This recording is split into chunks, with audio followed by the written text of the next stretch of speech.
Que vous inspire la crise du Covid-19 et les mesures de confinement généralisées qui, ce printemps, ont touché à un moment plus de la moitié de l'humanité? Que pensez-vous de la gestion de ce dossier par les pouvoirs publics? Et y a-t-il, selon vous, de grandes différences entre le Royaume-Uni et la France, tant dans l'appréciation que dans la gestion du phénomène? Ne vivant pas en France et ne m'y rendant jamais de peur d'être arrêté, je ne puis établir une comparaison avec le Royaume-Uni. Tout ce que je puis dire, c'est qu'ici, en Angleterre, on a toujours pu circuler sans attestation et que, sauf abus manifeste, la police vous laisse tranquille. Je parle en connaissance de cause, car je circule dans la rue et je fréquente les magasins sans porter ni gants, ni masque, ni aucune protection particulière. Malgré cela, et malgré les pancartes qui rappellent le port obligatoire du masque, je n'ai jamais été ni arrêté ni importuné. J'agis ainsi car je n'ai nulle peur de l'éventuel virus. Personnellement, je crois que le Covid-19 existe bel et bien. Je suis même surpris qu'avec tous ces brassages de population, il n'y ait pas davantage de virus et de pathologies en circulation. Mais qu'importe, je vis avec ces virus, je n'en ai pas peur et je refuserai catégoriquement toute vaccination. Voilà pourquoi le confinement généralisé m'apparaît absolument disproportionné en comparaison des risques réels. Qu'il y ait des individus à risque, c'est probable. Il en va de même avec la grippe et bien d'autres maladies. Que ces gens choisissent de prendre des précautions, c'est leur affaire. Mais pour la majorité du peuple, les statistiques démontrent que les risques sont minimes. À mes yeux, donc, les pouvoirs publics pratiquent la surenchère. Pourquoi ? Là comme ailleurs, les raisons sont nombreuses et s'entrecroisent. Certaines sont purement circonstancielles ou anecdotiques, d'autres se révèlent plus profondes. Ce sont ces dernières qui m'intéressent, car elles indiquent des failles sociales à combattre. Pour l'heure, j'en pointerai une. À mon avis, et quelle que soit leur motivation réelle, les pouvoirs publics peuvent pratiquer la surenchère parce que notre société hypertrophie le principe de précaution. C'est ce que j'appelle le syndrome du casque. Cette expression m'est venue à l'esprit lorsque j'ai vu des enfants à vélo ou à trottinette porter un casque, des genouillères et parfois des coudières. Les gens recherchent des protections pour tout. Des prises de courant aux carottes sous vide en passant par l'ours en peluche, tout doit être sécurisé. De la naissance à la vieillesse, la vie doit être assurée, balisée, munie de garde-fous. Et si un malheur arrive, alors on accuse les autorités de négligence, d'imprévoyance, d'impéritie. Étonnez-vous après cela que les pouvoirs publics prennent des précautions maximales. Ils ne veulent être ni conspués, ni poursuivis, ni sanctionnés. Bref, là comme ailleurs, les gouvernants reflètent ou, du moins, s'appuient sur les aspirations de la majorité. À mes yeux, la docilité des masses n'a pas d'autre explication. Le masque en fournit un exemple flagrant. Les gens sont dociles parce qu'en leur fort intérieur, ils réclament des protections. Alors certes, la réponse des autorités peut parfois être considérée comme outrancière. Mais s'il n'y a pas davantage de résistance, c'est parce qu'au fond, les gens se satisfont de ces mesures qui les rassurent. Si le gouvernement ne faisait rien, alors il lancerait « Mais que font les autorités ?» Par conséquent, et quelles que soient les motivations des décideurs, la gestion de l'épidémie attribuée au Covid-19 est un révélateur. Mais cela dit, il faut aller plus loin. Pourquoi cette hypertrophie du principe de précaution ? Tout simplement parce que nos sociétés oublient toute transcendance. Elles présentent l'homme comme le fruit d'une évolution aveugle, apparue au hasard sur cette minuscule planète perdue au milieu de l'univers.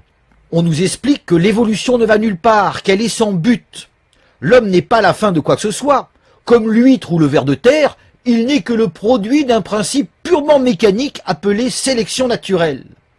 Dans le cadre de cette pensée matérialiste, l'homme devient une simple machine biologique.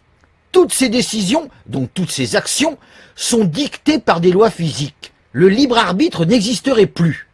Notez toutefois la tournure conditionnelle, car en vérité, rien de tout cela n'est prouvé. Robert Sheldrake souligne que la thèse matérialiste serait démontrée si un biologiste disposant de la séquence entière des bases dans l'ADN d'un organisme et d'une description détaillée de l'état physico-chimique de l'œuf fertilisé et de l'environnement dans lequel il s'est développé, pouvait prédire, selon les lois fondamentales de la physique, premièrement, la structure tridimensionnelle de toutes les protéines que l'organisme produira, deuxièmement, les propriétés enzymatiques et autres de ces protéines, Troisièmement, le métabolisme entier de l'organisme.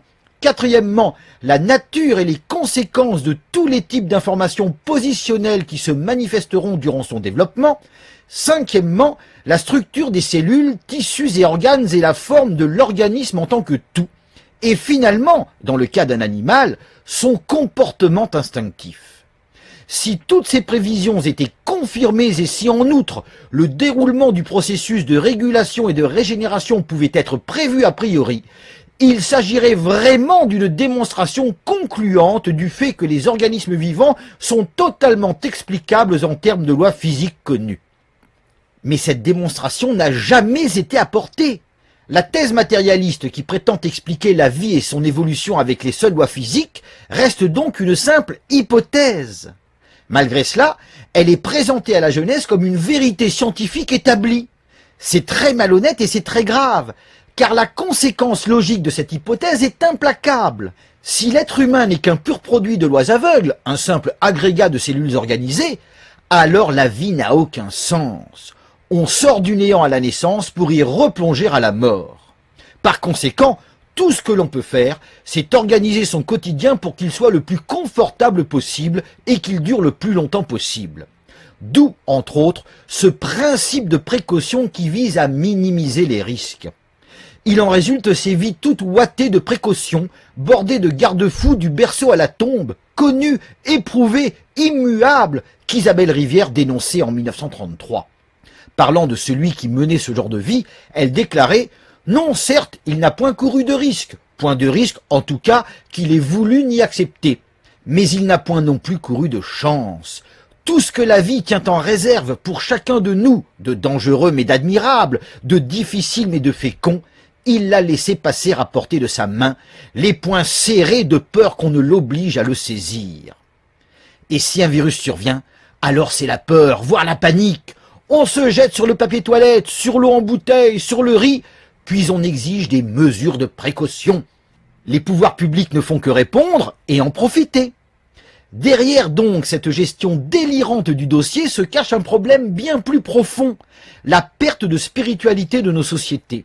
La vie n'ayant plus de sens et devant s'achever par le néant, on cherche à l'assurer le plus possible pour le plus longtemps possible. De mon côté toutefois, je pense que l'on vient sur terre pour apprendre.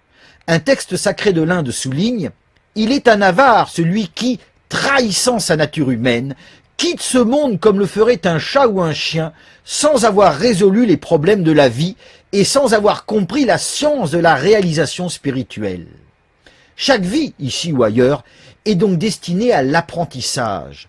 D'existence en existence, l'objectif est de se bonifier jusqu'à atteindre la libération finale, c'est-à-dire le retour à Dieu dont nous ne sommes qu'une émanation, une étincelle. Or, on n'apprend que dans l'épreuve. Dès lors, fuir la peine et le risque pour une petite vie confortable, c'est manquer à sa mission. Cela ne signifie pas qu'il faudrait se comporter comme un suicidaire et se jeter dans la gueule du loup. Cela signifie juste qu'il faut cultiver le don de soi et faire ce que l'on doit sans se soucier des conséquences. Autrement dit, il faut faire confiance en la providence et cultiver la patience dans l'épreuve. Ma vie me l'a appris. J'en ressors bien plus heureux que je ne l'étais voilà 10 ans. Et joyeux Noël à tous.